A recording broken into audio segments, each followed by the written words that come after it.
नमस्कार दोस्तों, मैं हूं आपका दोस्त विजय विद्रोही। आप मुझसे जुड़ चुके हैं, इसके लिए आप सबका तहे दिल से शुक्रिया। और अगले 10-12 मिनट मैं आपसे जुड़े रहने की कोशिश करूंगा।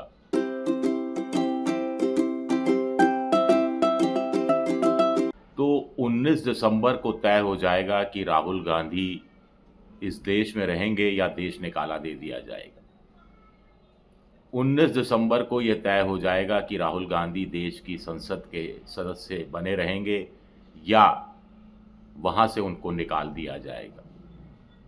19 दिसंबर को तय हो जाएगा कि राहुल गांधी भारत के नागरिक बने रहेंगे या ब्रिटेन भेज दिए जाएंगे। ये बात मैं नहीं कह रहा, ये बात भारत सरकार के गृह मंत्रालय ने इलाहाबाद हाई कोर्ट को एक लिखित कागज़ में ये बात कही है और भारत सरकार के वकील ने ये बात इलाहाबाद हाई कोर्ट पे कही है। दरअसल मामला ये है कि एक सदस्य, एक नागरिक हैं भारत के, जिन्होंने इलाहाबाद हाई कोर्ट में एक रिट याचिका लगाई कि राहुल गांधी दरअसल दोहरी नागरिकता रखते हैं, ब्रिटेन के नागरिक भी हैं, भारत के नागरिक भी हैं, और भारत के जो नागरिकता नियम है उसके खिलाफ है, नियम विरुद्ध हैं, क्योंकि भारत में दोहरी नागरिकता का कोई विधान नहीं है, कोई नियम नहीं है। दुनिया के कई देश हैं जहां दोहरी नागरिकता को मान्यता दी गई है, यानी वहां का नागरिक अपने देश के अलावा किसी अन्य देश का भी नागरिक हो सकता है, दो दो पासपोर्ट होते हैं।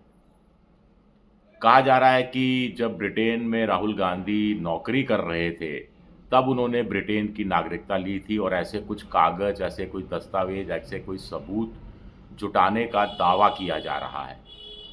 पहले भी इस तरह की एक याचिका कोर्ट में लगाई गई थी, कोर्ट ने याचिका ठुकरा दी थी और याचिकाकर्ता पर एक बार तो जुर्माना भी लगाया था। ये जो शख्स हैं, इनकी याचिका भी कोर्ट ने ठुकरा दी थी और कहा था कि आप जो कॉम्पिटेंट अथॉरिटी है, यानी जो नागरिकता संबंधित भारत का सरकार का जो दफ्तर है, वहाँ आप जाकर अपनी याचिका लगाएं।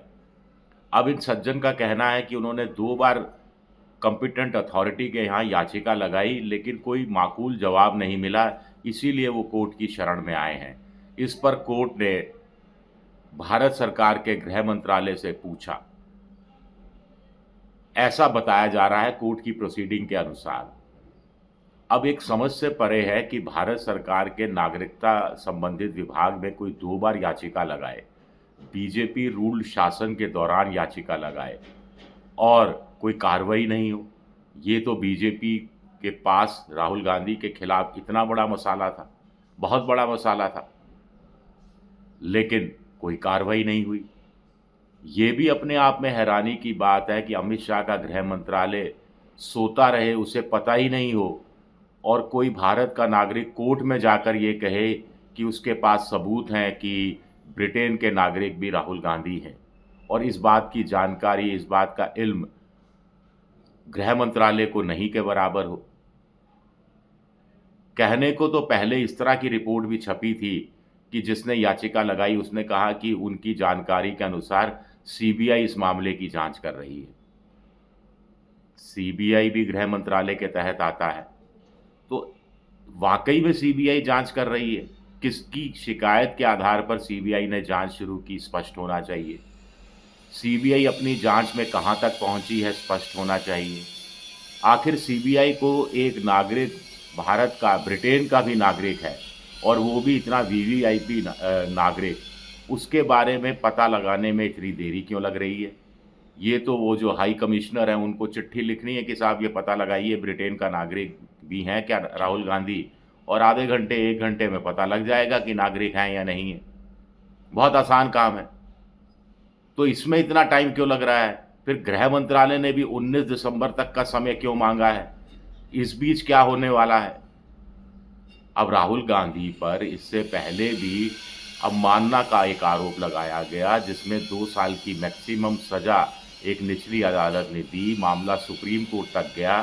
सुप्रीम कोर्ट ने भी हैरानी जताई और गुजरात हाई कोर्ट की टिप्पणियों पर भी हैरानी जताई, और तब तक इंतज़ार भी नहीं किया गया लोकसभा जो सभापति, स्पीकर की तरफ से या उनके कार्यालय की तरफ से, और राहुल गांधी की लोकसभा से सदस्यता तुरंत प्रभाव से रद्द कर दी गई थी और उनको मकान खाली करने का भी आदेश दे दिया गया था। राहुल गांधी ने मकान खाली कर दिया।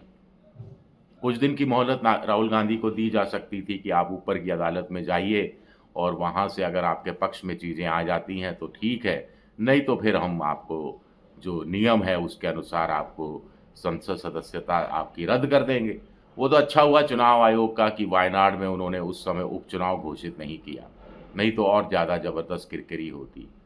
सुप्रीम कोर्ट ने हैरानी जताई कि भई आप मैक्सिमम 2 साल की सज़ा, आप 1 साल और 364 दिन की भी सज़ा दे सकते थे, क्योंकि किसी सदस्य विधायक या सांसद को अगर 2 साल या उससे ज़्यादा की सज़ा हो, तो उसकी विधायकी या सांसदी चली जाती है और जितनी सज़ा मिलती है, तब तक के लिए भी वो चुनाव नहीं लड़ सकता, प्लस 6 साल के लिए चुनाव नहीं लड़ सकता।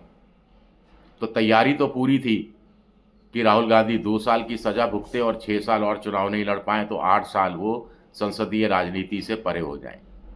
लेकिन वो कामयाब नहीं हुआ।